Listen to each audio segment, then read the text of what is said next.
Good afternoon to all of you. आज हम transcription के बारे में पढ़ेंगे। सबसे पहले हमें ये पता होना चाहिए कि व्हाट इज़ ट्रांसक्रिप्शन। ये वो प्रोसेस है जिसमें आरएनए कहाँ से बनता है, सिंथेसाइज होता है डीएनए से। डीएनए एज टेम्पलेट यूज़ होता है, ठीक है ना। वो प्रोसेस जहाँ पे आरएनए बनता है डीएनए से, उसको हम क्या बोलेंगे? सिंपली दैट इज़ ट्रांसक्रिप्शन, ठीक है। रेप्लिकेशन में क्या होता है, पूरी डीएनए कॉपी जो होती है, डीएनए जो होता है वो कॉपी हो जाता है। लेकिन ट्रांसक्रिप्शन में क्या होता है, एक पर्टिकुलर जीन या कुछ जीन्स प्रेजेंट होते हैं, उन्हीं को कॉपी किया जाता है। होल डीएनए जो होता है वो कॉपी नहीं होता है, एक उसका पार्ट जो है वही क्या होता है, वही कॉपी होता है, ठीक है ना। और सारा पोर्शन जो होता है वो ट्रांसक्राइब नहीं होता है, कुछ पोर्शन डीएनए का जो होता है वही ट्रांसक्राइब होता है। अच्छा, जीन जो है ये डीएनए का सेगमेंट है जो क्या करते हैं, ये कोड करते हैं किसके लिए? प्रोटीन के लिए या आरएनए के लिए, ठीक है ना। और वो कहाँ प्रेजेंट होता है? वो किसी भी स्ट्रेन पे प्रेजेंट होता है डीएनए के, चाहे वो 5'3' स्ट्रेन हो या वो 3'5' स्ट्रेन हो, ठीक है। उसके बाद ये फीचर्स क्या हो सकते हैं ट्रांसक्रिप्शन के? एक तो ये सिलेक्टिवली प्रोसेस है ये। अच्छा, इसमें क्या होता है, इसमें जो सिग्नल्स हैं वो कहाँ प्रेजेंट होता है? वो न्यूक्लियोटाइड सीक्वेंस जो होती है डीएनए की, उसमें प्रेजेंट होता है, ठीक है। और ये जो कुछ सीक्वेंसेस होती हैं जो कि स्पेसिफिक होते हैं, उसी से स्टार्ट और एंड होता है डीएनए का जो सेगमेंट है जिसमें ट्रांसक्रिप्शन होनी होती है। यही सिग्नल जो होते हैं ये एंजाइम्स को इंस्ट्रक्ट करते हैं कि तुम्हें कहाँ पे क्या काम करना है, कैसे स्टार्ट करना है और ट्रांसक्रिप्शन को कैसे रोकना है, कब स्टार्ट करना है और कैसे कब इसको स्टार्ट करना है, किसके लिए? आरएनए बनाने के लिए। बहुत सारे आरएनए ट्रांसक्रिप्ट जो हैं वो सिंथेसाइज होते हैं डीएनए से, और उसको हम क्या बोलते हैं? प्राइमरी ट्रांसक्रिप्ट बोलते हैं, ठीक है ना। फिर इसी की मॉडिफिकेशन होता है इसी ट्रांसक्रिप्ट की, या उसमें ट्रिमिंग होती है और वही कन्वर्ट हो जाते हैं किसमें? फंक्शनल आरएनए में। अब ये देखेंगे कि ये साइट क्या है, ट्रांसक्रिप्शन की प्रोसेस कहाँ स्टार्ट होती है। अगर हम प्रोकैरियोट्स की बात करेंगे तो वहाँ पे ये ट्रांसक्रिप्शन कहाँ होती है? साइटोप्लाज्म में होती है, और वहाँ पे ही पूरा आरएनए बनता है, चाहे वो एमआरएनए हो, टीआरएनए हो या आरआरएनए, ठीक है। अगर हम यूकेरियोट्स की बात करेंगे तो ट्रांसक्रिप्शन जो है ये न्यूक्लियस और माइटोकॉन्ड्रिया में होती है। न्यूक्लियस में ये है कि यहाँ पे आपको याद रखना है, आरआरएनए न्यूक्लियोलस में बनता है, वाइल जो टीआरएनए और एमआरएनए वो कहाँ बनता है? वो न्यूक्लियोप्लाज्म में बनता है। या हम ये बोल सकते हैं कि यहाँ पे आरएनए पॉलीमरेज जो है वो आरएनए बनाता। आरएनए पॉलीमरेज 3 टाइप के होते हैं, RNA polymerase first, second and third. RNA polymerase first जो है वो आरआरएनए बनाता है, जो आरएनए पॉलीमरेज सेकंड है वो एमआरएनए बनाता है, और जो थर्ड है वो क्या बनाता है? वो टीआरएनए बनाता है, ठीक है।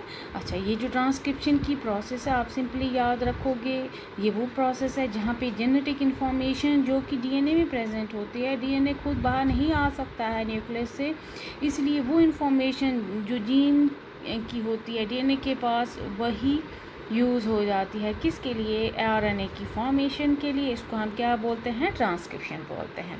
ट्रांसक्रिप्शन को हम ऐसे भी डिफाइन कर सकते हैं कि formation of RNA from the one strand of DNA, ठीक है। डीएनए कहाँ होता है? न्यूक्लियस के अंदर, और न्यूक्लियर राइबोसोम्स कहाँ प्रेजेंट होते हैं? साइटोप्लाज्म के अंदर।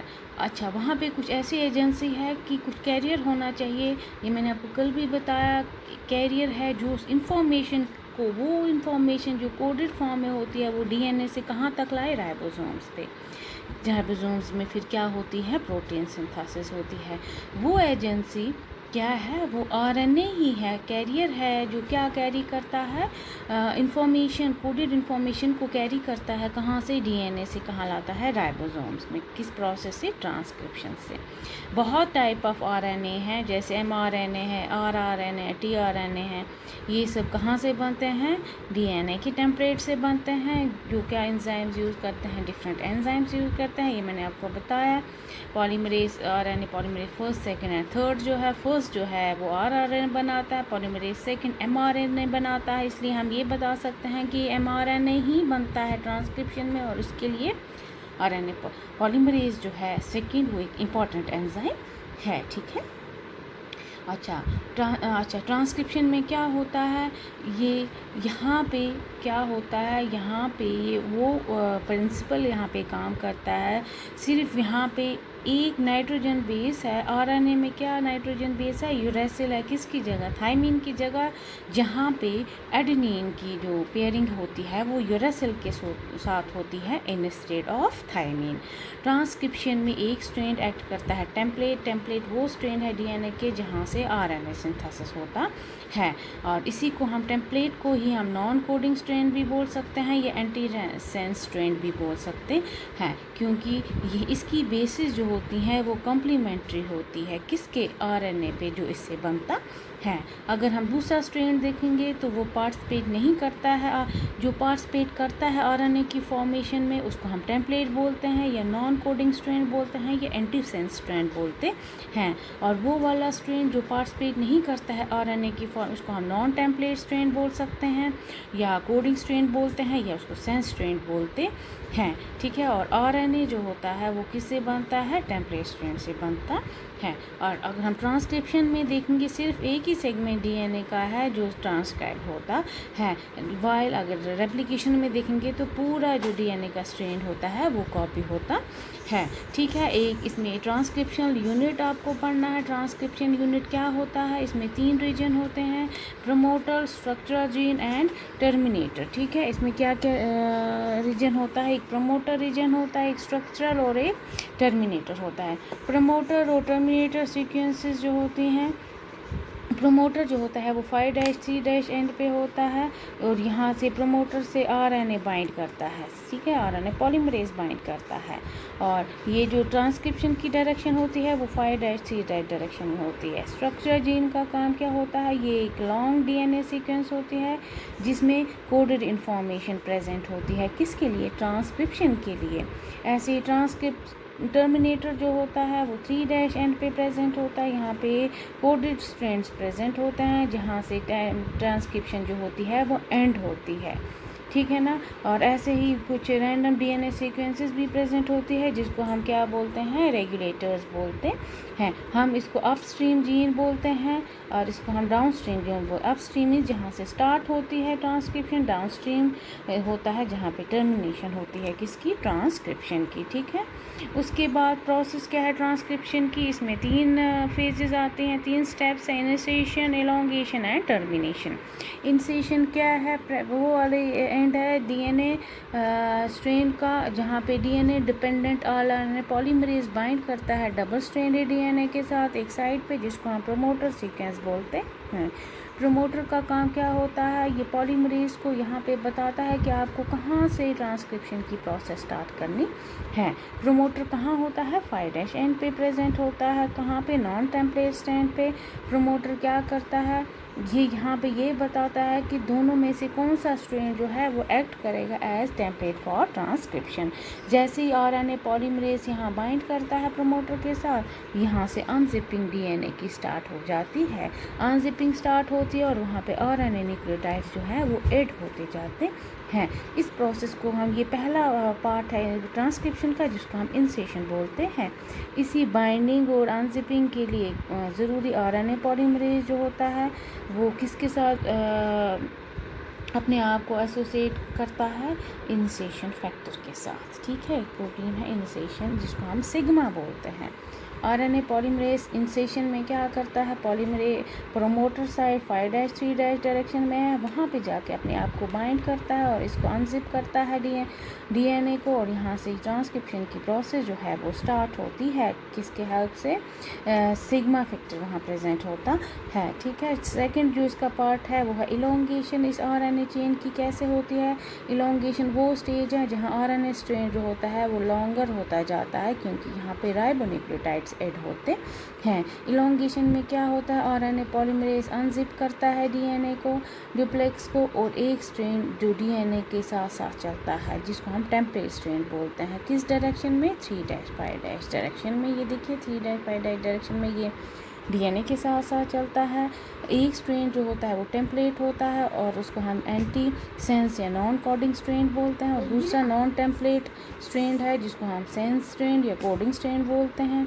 ठीक है, हर एक न्यूक्लियोटाइड जो आरएनए टेम्पलेट, इसमें टेम्पलेट में प्रेजेंट होता है, डीएनए के टेम्पलेट में, वहाँ आरएनए पॉलीमरेज जो होता है वो ऐड करता जाता है इसमें न्यूक्लियोटाइड्स। किस डायरेक्शन में? 3' डायरेक्शन में। ठीक है ना।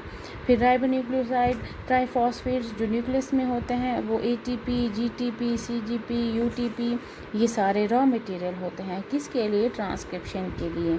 यहाँ पे क्या होता है, यही न्यूक्लियोसाइड ट्राइफॉस्फेट्स जो होता है ये डीएनए टेम्पलेट के साथ ज्वाइन करते हैं और वहाँ पे ये इसको ब्रेक ऑफ करते हैं, इसको तोड़ देते हैं। जो ट्राइफॉस्फेट्स होते हैं वो मोनोफॉस्फेट्स में कन्वर्ट हो जाते हैं और वहाँ से पायरोफॉस्फेट रिलीज होता है और यहाँ से बहुत सारी एनर्जी जो है वो लिबरेट होती है। यही एनर्जी जो है फिर ये यूटिलाइज़ की जाती है किसके लिए? राइबोन्यूक्लियोटाइड्स की एडिशन में। किसके लिए? ताकि वहाँ से आरएनए, हमारा मेन मकसद क्या है? आरएनए की चेन को बनाना, अपने जो मैसेंजर जो है उसको ये इन्फॉर्मेशन देना। डीएनए के टेम्पलेट से वो इन्फॉर्मेशन लेता है और कहाँ जाता है? आगे आगे इलोंगेट करता है चेन को। उसका काम क्या है? कहाँ पे ले जाना? राइबोसोम्स के पास इंफॉर्मेशन ले जाना। उसके बाद टर्मिनेशन में क्या होता है? जैसे ही आरएनए पॉलीमरेज जो है वो पॉलीमराइजेशन करता है किसकी? आरएनए न्यूक्लियोटाइड्स की। अच्छा, फिर उसको लास्ट में सिग्नल मिलता है कि अब ये प्रोसेस जो है इसको रोक दो। अच्छा, ये एंडिंग ट्रांसक्रिप्शन की जो प्रोसेस है इसको हम टर्मिनेशन फेज बोलते हैं। और ये तब होता है जब आरएनए पॉलीमरेज जो है वो ट्रांसक्राइब कर देता है किसकी? सीक्वेंस को। पूरी सीक्वेंस डीएनए की ट्रांसक्राइब हो जाती है और उसको हम टर्मिनेटर बोलते हैं। ख़त्म करने के लिए ट्रांसक्रिप्शन की पॉलीमरेज, यहाँ पे ट्रांसक्रिप्शन की प्रोसेस को ख़त्म करने के लिए आरएनए पॉलीमरेज किसके साथ बाइंड करता है? एक और फैक्टर के साथ जिसको हम टर्मिनेशन फैक्टर बोलते हैं, रोहो फैक्टर। ठीक है ना, इसको हम रोहो फैक्टर भी बोलते हैं। यहाँ पे ये रोक देता है, टर्मिनेशन कर देता है किसको? आरएनए पॉलीमरेज जो आरएनए की जो चेन है इसको रोक देता है कि आप स्टॉप कर दो इस प्रोसेस को। किसको? ट्रांसक्रिप्शन को। इस पॉइंट पे क्या होता है? आरएनए मॉलिक्यूल और आरएनए पॉलीमरेज जो होता है वो दोनों यहाँ से बाहर निकल आते हैं। ठीक है ना, इनका काम ख़त्म हो जाता है। टर्मिनेशन प्रोसेस में आरएनए पॉलीमरेज जो होता है अलोंग विद आरएनए मॉलिक्यूल बाहर आ जाता है डीएनए टेम्पलेट से। उनका काम ख़त्म हो गया। वो कहाँ आ गए? राइबोसोम्स तक। इन्फॉर्मेशन वो अपनी चेन बनाते हैं, इन्फॉर्मेशन डीएनए की ही कैरी करते हैं। कहाँ तक? राइबोसोम्स तक लाते हैं, साइटोप्लाज्म में। अच्छा, अब इन केस ऑफ यूकैरियोट्स क्या करना पड़ता है? ये इमैच्योर होता है एमआरएनए स्ट्रेन। इसको मैच्योर करने के लिए फिर इसमें कैपिंग और टेलिंग होती है। अगर प्रोकैरियोट्स होंगे तो उसमें ज़रूरत नहीं पड़ती है स्प्लाइसिंग की। ठीक है, वो आपको आगे पढ़ना है। फिलहाल आप याद रखेंगे इंसेशन, एलोंगेशन और टर्मिनेशन फेज। इंसेशन के लिए सिग्मा फैक्टर होता है और टर्मिनेशन के लिए रो फैक्टर होता है जो आरएनए पॉलीमरेज की हेल्प से आरएनए जो है मॉलिक्यूल जो होता है वो अलग हो जाता है डीएनए टेम्पलेट से और डीएनए की इंफॉर्मेशन बाहर ले आता है। किसके लिए? प्रोटीन सिंथेसिस के लिए। ठीक है, आप ये याद रखेंगे। यहाँ पे फिर प्रोसेसिंग आरएनए की कैसे होती है? हाँ, आरएनए जो होता है वो डीएनए से जो ट्रांसक्राइब होता है उसको हम प्राइमरी ट्रांसक्रिप्ट बोलते हैं। फिर इसमें बहुत सारी मॉडिफिकेशंस होते हैं फंक्शनल होने से पहले। इसमें एक मॉडिफिकेशन ये भी होता है कि जो भी अननेसेसरी पोर्शन होता है वो रिमूव किया जाता है। ठीक है ना, जो कि इसमें कोडिंग यूजलेस पोर्शन होता है उसको रिमूव किया जाता है। अच्छा, फिर उसके बाद डिफरेंट मॉडिफिकेशंस होती हैं किन में? एमआरएनए में, आरआरएनए में, टीआरएनए में, तीनों में। ठीक है, ये मैं आपको आगे फिर बताऊंगी कि मॉडिफिकेशंस में कैपिंग होती है, टेलिंग होती है, जिससे जो अननेसेसरी पोर्शंस है उसको रिमूव किया जाता है। ठीक है, आप ये ट्रांसक्रिप्शन की प्रोसेस याद रखेंगे। ट्रांसक्रिप्शन क्या होता है? अच्छा, इसकी ये डेफिनीशंस आप याद रखेंगे। बाकी आप ये भी याद है इसके फीचर्स क्या हैं। ठीक है, ये कहाँ कहाँ होती है।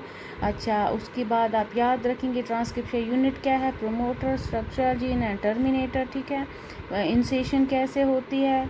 सिग्मा फैक्टर की रिक्वायरमेंट है। फिर एलोंगेशन होती है आरएनए चेन की। ठीक है ना, यहाँ पे न्यूक्लियोटाइड्स ऐड होते जाते हैं अपोजिट डायरेक्शन में, ठीक है। फिर ऐसे ही लास्ट में आप याद रखेंगे टर्मिनेशन जो है वो स्टॉप हो जाती है रो फैक्टर से, ठीक है। ऐसे फिर लास्टली आरएनए पॉलीमरेज जो है वो along with RNA molecule DNA template से अलग हो जाते हैं, ठीक है। अगर आपको ये समझ नहीं आएंगे तो डू मैसेज मी।